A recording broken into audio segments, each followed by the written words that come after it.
Davy Crockett. Chapter 6, Fort Alamo. Davy asked other American settlers to go to the Alamo with him. Few men wanted to fight. But this did not stop Davy. He and 15 men decided to go to the Alamo. They were ready to fight the Mexicans. There were 112 men at the Alamo. Colonel William Travis of the U.S. Army was the commander. William Travis was a young colonel. He was only 27 years old. He was a lawyer. He entered the U.S. Army to fight for the independence of Texas. One day, Colonel Jim Bowie and 30 men arrived at the fort. Jim Bowie was a tall, strong man. He was a hunter and trapper.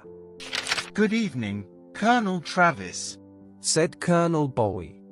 "I have a message for you from General Sam Houston. Here is the letter." Colonel Travis opened it. He read it aloud.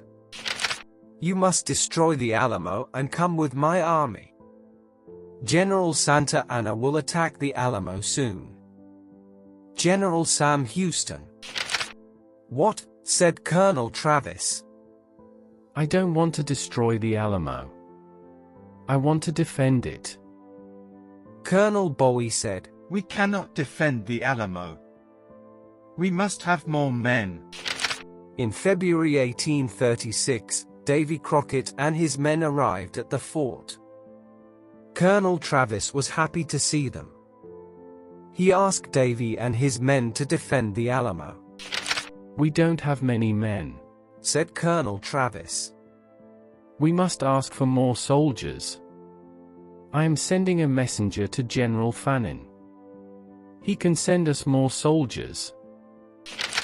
Davy said, "My men and I want to defend the Alamo.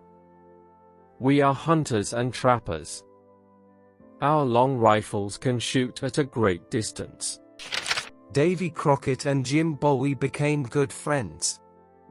Together they repaired the walls of the fort. They cleaned the rifles and the cannons. They were ready for the battle.